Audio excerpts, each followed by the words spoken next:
Hello and welcome to the Calmcast, a time to feel calm and think clearly. I'm Claire Downham, the Queen of Calm, a transformational life coach. I was a burnt out head teacher who finally made the journey to calm after years of trying, and I want to prevent you from having to do the same. The Calmcast is a series of short explorations, gently guiding you back to your natural state, which is calm and clarity. Just listen like you would listen to music, with an open mind and curiosity. There's nothing else to do. Now let's relax into today's episode. So today's episode is an exploration of the past, but we're not going to go and explore the past.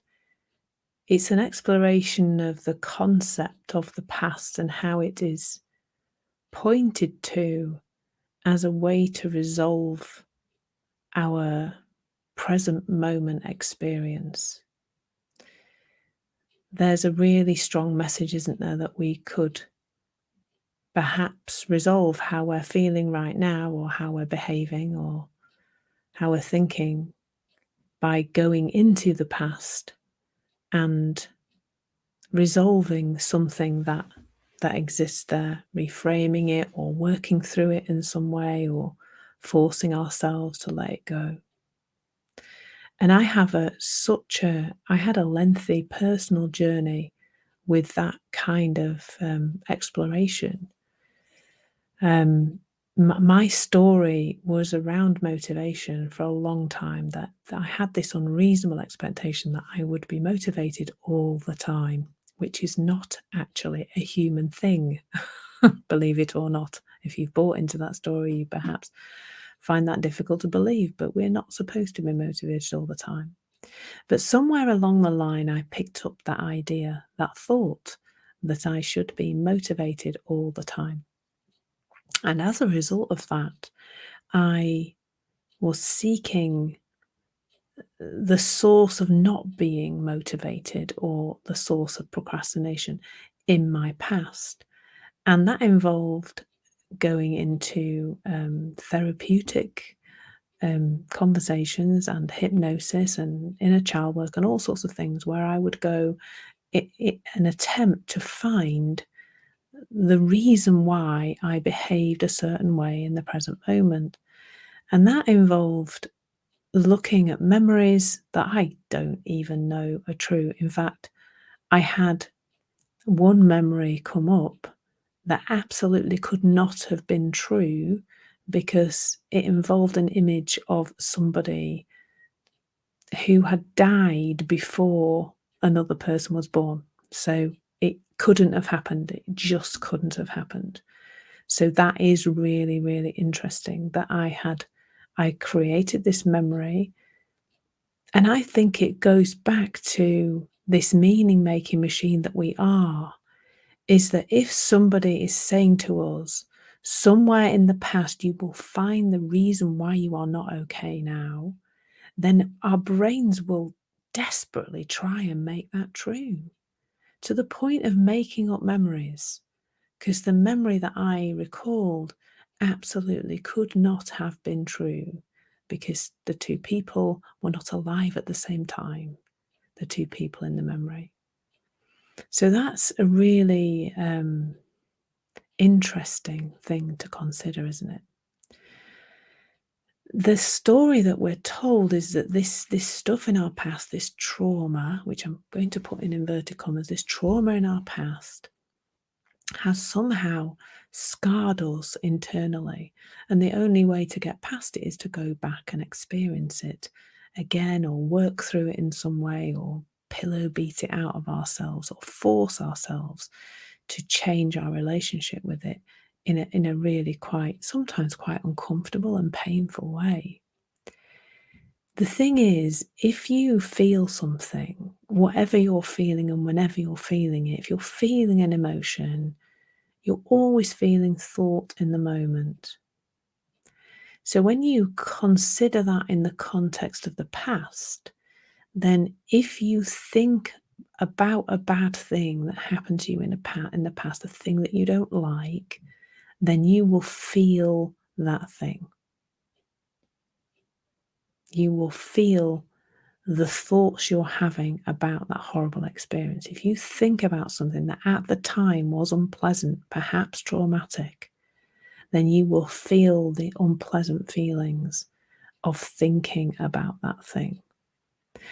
And so, in that way, it's a really clever story, isn't it? It's a really, it looks really real, then, doesn't it? Because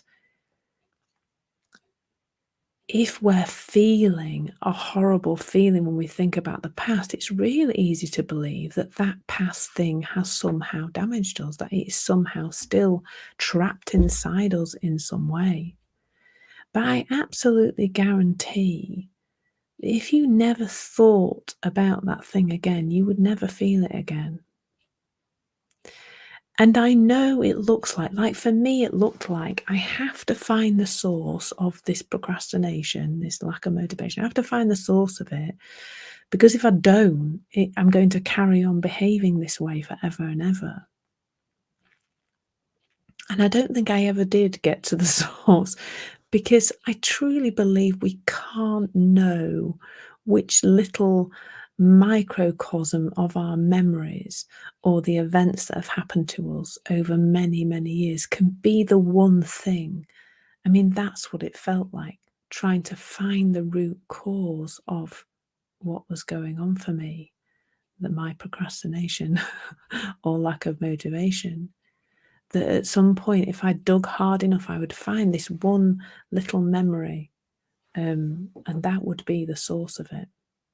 And because I believed in this way of being treated at the time, I experienced some benefits to it.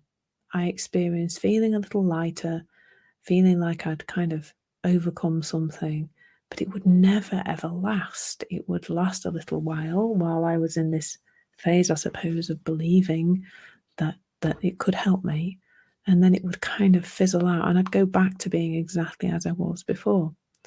And of course, exactly as I was before was human and and therefore flawed, and therefore not motivated all the time, and not able to avoid procrastinating all the time because I'm a human being, and this acceptance I have now of myself as a human being means that I don't have any desire to go poking around in the past to try and find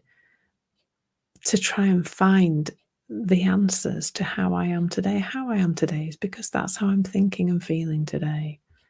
And that's okay. It's okay. It seems to me that if we're thinking about terrible things, we're going to feel terrible. I can't think that we could do anything else. I had one lovely young client a little while ago, and she had been involved in something really quite unpleasant that was quite newsworthy at the time, and could be categorized as traumatic. And the therapy she had been receiving had been involved her telling the story over and over again of that night when that terrible thing happened, and then writing it down and then reading it every day as homework. And this poor girl was exhausted and extremely upset most of the time, to the point of feeling quite low and depressed because of this continual repetition of that that that evening and the things that happened in it. That can't be, I just can't see that as being helpful. Maybe it is. Tell me if I'm wrong. I would love to hear from you if you think I'm wrong. But it seems to me, if the truth is that we are always feeling thought in the moment. If we think about horrible things, we will feel horrible. So if we think about horrible things from the past, or we make up horrible things about the future, we will feel those thoughts. Always, all day, every day, that's how it's working. And there is something super powerful in just realizing that's what's happening.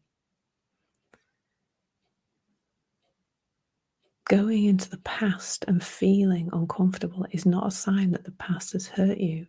It's a sign you're thinking about the past really, really simply. And it's worth just noticing this for yourself. Thank you so much for listening. There's nothing to do now but bring some awareness to how this is working out in your life. Listen regularly to experience longer and longer periods of calm. This has been the Calmcast with Claire Downham, Queen of Calm. Take care and keep listening.